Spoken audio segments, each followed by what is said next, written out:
बड़े युद्ध की तरफ बढ़ रही है? क्या कूटनीति की आखिरी उम्मीद भी खत्म हो गई है? और क्या अब सिर्फ ताकत की भाषा ही बचेगी?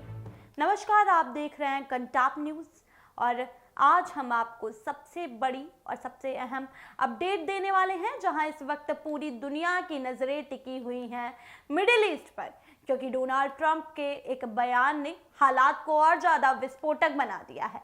और सवाल यही है कि क्या अब जंग टलने वाली नहीं है?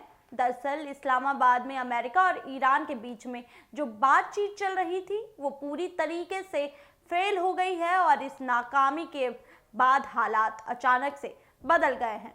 कूटनीति के दरवाजे जैसे ही बंद होते दिख रहे हैं और अब दोनों तरफ से बयानबाजी इतनी तेज हो गई है कि हर कोई यही सोच में है कि अगला कदम क्या होगा। सबसे पहले बात करते हैं डोनाल्ड ट्रंप के उस बयान की, जिसमें पूरी दुनिया को चौंका देने वाला एक फैक्ट सामने आया है। ट्रंप ने सीधे सीधे ईरान को चेतावनी दे दी है कि अगर हालात नहीं सुधरे तो अमेरिका उसे पाषाण युग में भेज सकता है। जी हाँ, आपने सही सुना। यह सिर्फ एक बयान नहीं है बल्कि एक सख्त संदेश है, एक ऐसा संदेश जो बताता है कि अब अमेरिका किसी भी हद तक जा सकता है। ट्रंप ने अपने सोशल मीडिया प्लेटफॉर्म पर एक आर्टिकल भी शेयर किया है, जिसमें यह संकेत दिया जा रहा है कि अगर बातचीत फेल होती है तो अमेरिका के पास कई ऑप्शन मौजूद हैं और इसमें सबसे बड़ा ऑप्शन है ईरान की समुद्री नाकेबंदी, यानी एक ऐसा कदम जो ईरान की अर्थव्यवस्था को पूरी तरीके से झकझोर कर रख देगा। अब सवाल उठता है कि क्या अमेरिका वाकई में ऐसा कर सकता है? क्या वह ईरान को चारों तरफ से घेर सकता है? और इसका जवाब है हाँ। और इससे पीछे जो एक कारण है वो है अमेरिका की नौसेना ताकत। जानकार कहते हैं कि अगर अमेरिका चाहे तो वह स्ट्रेट ऑफ हॉर्मुज पर अपना कंट्रोल मजबूत कर सकता है, और यही एक बड़ी वजह है कि जहां से दुनिया के एक बड़े हिस्से का तेल गुजरता है, और अगर ये नाकेबंदी हो जाती है तो इसका असर सिर्फ ईरान पर नहीं बल्कि पूरी दुनिया पर पड़ेगा। लेक्सिंगटन इंस्टीट्यूट का कहना है, वहाँ की जो एक्सपर्ट है रेबिका ग्रांट, वो मानती हैं कि अमेरिकी नौसेना के लिए ये स्ट्रेट का नज़र रखना और कंट्रोल करना अब पहले से कई ज़्यादा आसान हो गया है। उन्होंने बताया है कि हाल के घंटों में जहां जहाज़ों की आवाजाही पर खास नज़र रखी जा रही थी और अगर ईरान ने सख्त रुख अपनाया तो अमेरिका निगरानी और सख्त कर सकता है। सोचिए, अगर ऐसा होता है तो क्या होगा? क्या ईरान के जहाज बिना अनुमति के इस रास्ते से गुजर पाएंगे? क्या दुनिया के तेल बाजार में भूचाल आ जाएगा? और सबसे बड़ा सवाल, क्या इससे जंग की शुरुआत हो सकती है? यह समझना जरूरी है कि ईरान की अर्थव्यवस्था काफी हद तक तेल निर्यात पर ही निर्भर करती है, और अगर इस रास्ते को ब्लॉक कर दिया जाता है तो ईरान की आर्थिक हालत पर भी इसका सीधा असर देखने को मिलेगा। ठीक वैसे ही जैसे पहले वेनेजुएला के साथ हुआ था, जहां आर्थिक प्रतिबंधों ने देश को गहरी मुश्किल में डाल दिया था। लेकिन कहानी का एक दूसरा पहलू भी है। ईरान कोई छोटा देश नहीं है, उसके पास भी सैन्य ताकत है, और सबसे अहम बात, वह इस तरीके की नाकेबंदी को सीधे सीधे चुनौती दे सकता है, यानी अगर अमेरिका ने यह कदम उठा लिया तो जवाब भी आ सकता है।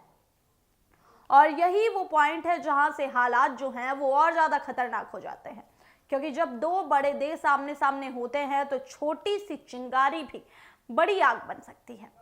अब जरा सोचिए कि क्या ये सिर्फ बयानबाजी है या इसके पीछे कोई बड़ी रणनीति या मंशा छिपी है? क्या ट्रंप दबाव बनाना चाहते हैं या फिर वाकई में एक ऐसा बड़ा कदम उठाने की तैयारी में है? जानकार मानते हैं कि ये एक तरीके से पावर पॉलिटिक्स है, और जहां पर अमेरिका ईरान को झुकाने के लिए हर तरीके से दबाव बना रहा है। पहले बातचीत, फिर चेतावनी और अब सैन्य विकल्प की बात। लेकिन सवाल यही है कि क्या ईरान झुकेगा या फिर वो भी जवाबी कार्रवाई करेगा? अगर हम पिछले इतिहास को देखें तो ईरान ने हमेशा से दबाव के सामने झुकने के बजाय जवाब देने का रास्ता चुना है।